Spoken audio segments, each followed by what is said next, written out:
Welcome to Look, can we talk for a Redcliff. moment? I need to tell you something. I should probably have told you earlier.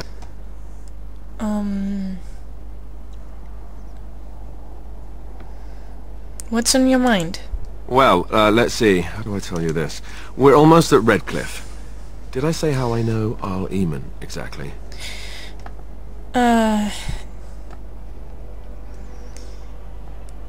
think you said he raised you. I'm a bastard. My mother was a serving girl at Redcliff Castle, and she died when I was born. Eamon took me in and raised me before I was sent to the Chantry. The reason he did that was because, well, because my father was King Marek, which made Kaelin my half-brother, I suppose.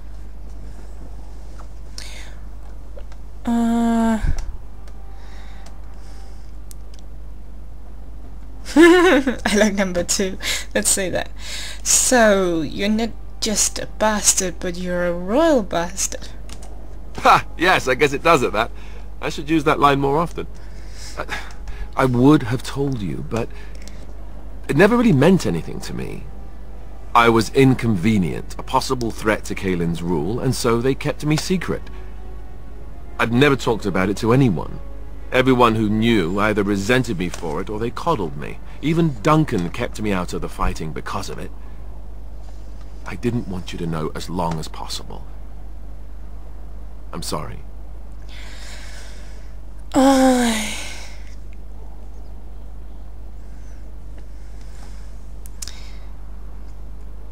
Does Loghain know? Why wouldn't he? He was King Marek's best friend. I don't know if that means anything, though. I certainly never considered the idea that it might ever be important. Eamon eventually married a young woman from Orlais, despite all the problems it caused with the king so soon after the war. He loved her a great deal. Anyway, the new Arlessa resented the rumors which pegged me as the Arl's bastard. They weren't true, but of course they existed. The Arl didn't care, but she did. So off I was packed to the nearest monastery at age 10. Just as well. The Arlessa made sure the castle wasn't a home to me by that point. She despised me. What an...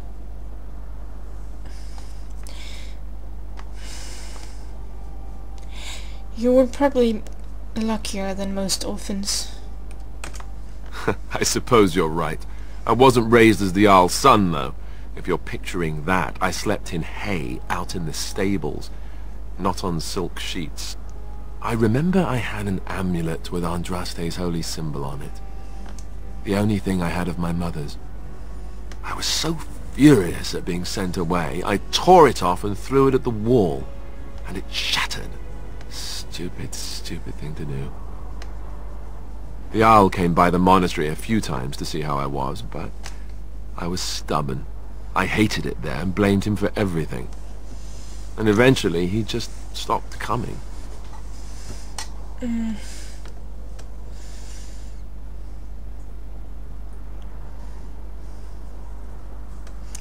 You were young.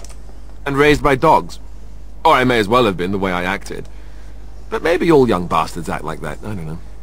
All I know is that the Arl is a good man and well loved by the people. He also was King Kaelin's uncle, so he has a personal motivation to see Loghain pay for what he did. So there you have it. Now can we move on? And I'll just pretend you still think I'm some nobody who was too lucky to die with the rest of the Grey Wardens. Grr. My kitty's eating me. And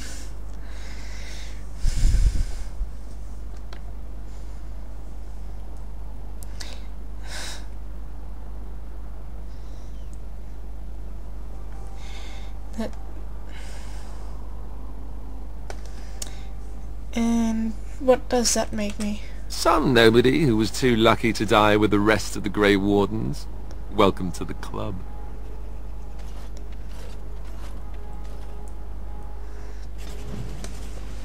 How lovely.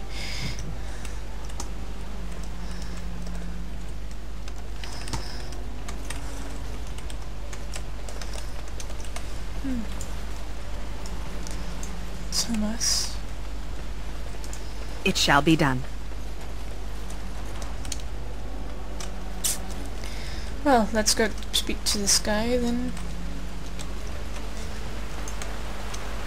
I Good thought I day. saw travelers coming down the road, though I scarcely believed it. Have you come to help us? What do you mean? Is there a problem? So you don't know? Has nobody out there heard?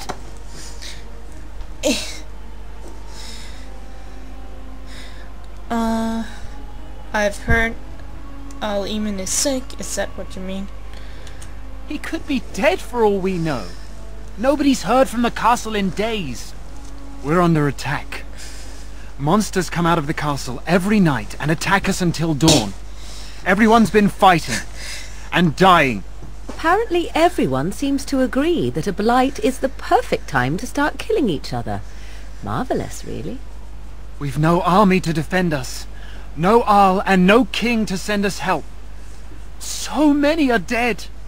And those left are terrified they're next. Hold on, what is this evil that's attacking you? I don't rightly know. I'm sorry, nobody does. I should take you to Ban Tegan. He's all that's holding us together. He'll want to see you. Ban Tegan, our Eamon's brother. He's here. Yes. It's not far, if you'll come with me. Sorry about that. I just had a fight with my kitty. She's just a bad little kitty that loves to fight.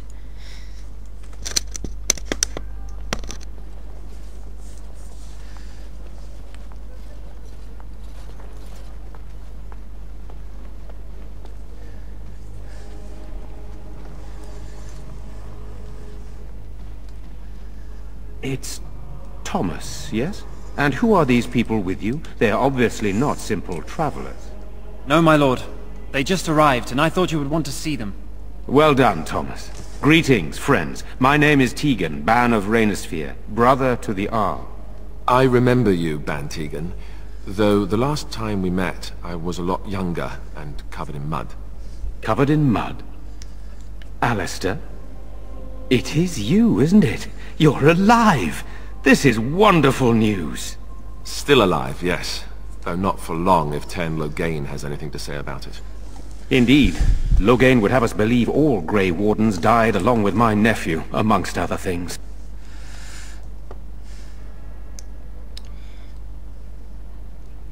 You don't believe Logan lies?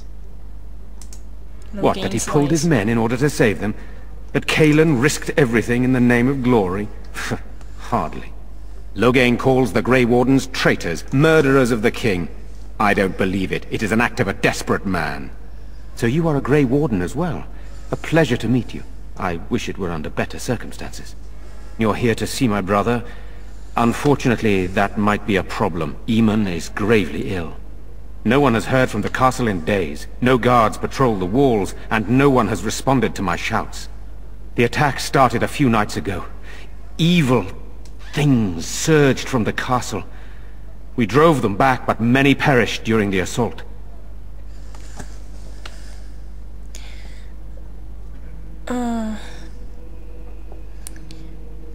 What evil things are you talking about?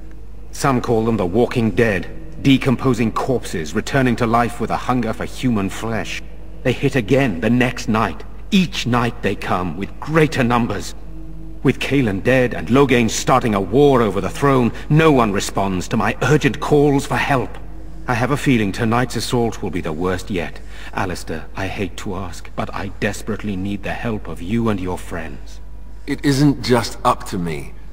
Though the Grey Wardens don't stand much chance against Loghain without Arl Eamon.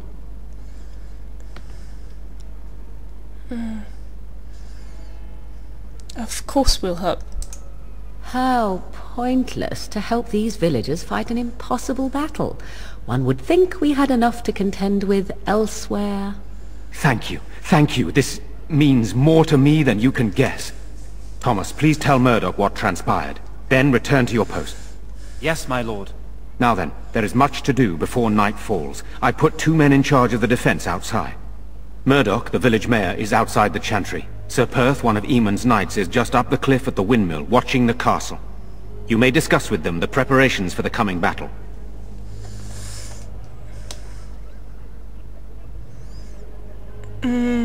to discuss the situation with you. Of course.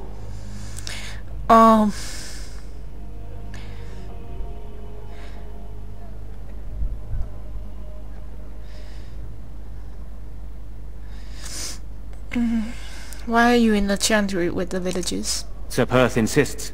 He wants me to be with the villagers, so everyone he needs to protect is in one place. I don't mind, to be honest. The point of all this is to protect the villagers, and I can do that best here. This is the last line of defense, should things go amiss.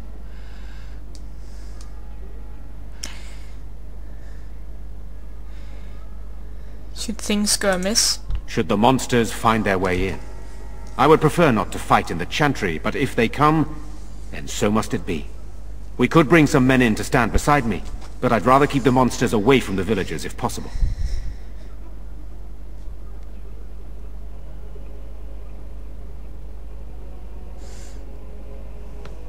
You have some of Eamon's knights here? I have those few who returned from their quest. You know of this, yes? Their search for the urn of sacred ashes. Yes, I question Isolde's decision to send so many knights in search of this relic. But I am a practical man, whereas she is a woman of great faith. Sir Perth was one of the knights sent on this quest. Perhaps you should speak to him if you wish to learn more.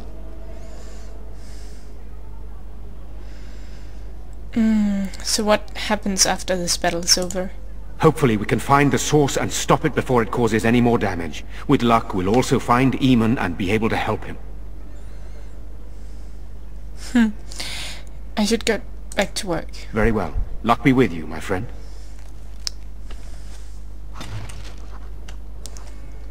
No, Morrigan! I'm scared, Mother. When are the bad men coming? Soon, darling. Don't worry. Everything will be all right. I want to go home. Where's Father? Why can't we go home? I already told you. Father is outside defending the village from the bad men. We must stay here and be brave. Can you do that? I guess so. Oh. I'm so scared, Father. What are we going to do? Silence, girl. Do you want the children to hear you? But night is coming. The monsters will return and we sit here and wait for them. We have no choice. We must pray and hope for the Maker's compassion. I just hope everything will be all right. So many have already died. If monsters make it to the chantry, they will break through the windows and slay us Sorry. all. Am I bothering you?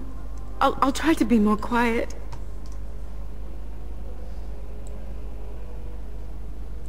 Are you alright? Why are you crying?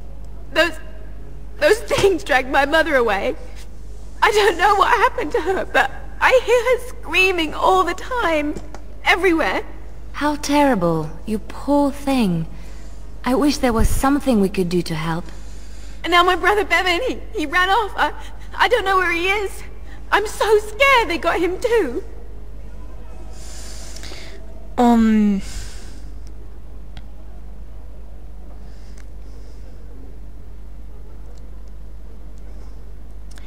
Why would he run off? Do you know? He said something about saving Mother. He's just a little boy. He doesn't understand she's gone. If he has foolishly run off, then he is no doubt dead. You should get used to that fact. Nice. Maybe you want to kick her in the head. Comfort her with lies? If she is to face death, better she face it honestly. I hope he didn't try to go to the castle. Oh, that would be awful. I hope you didn't lose too much there. It just stopped recording.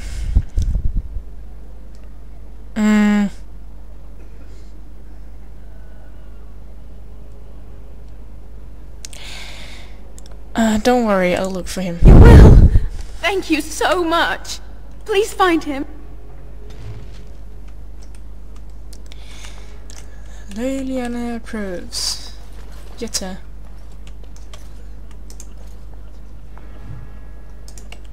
You're a Grey Warden, right? Were you in Ostagar? In the Korkari Wilds? My husband and son went there to bring the chant of light to the chastened, but I haven't heard from them since.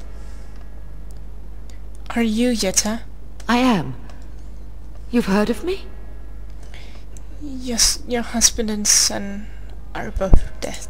I thought that might be the case.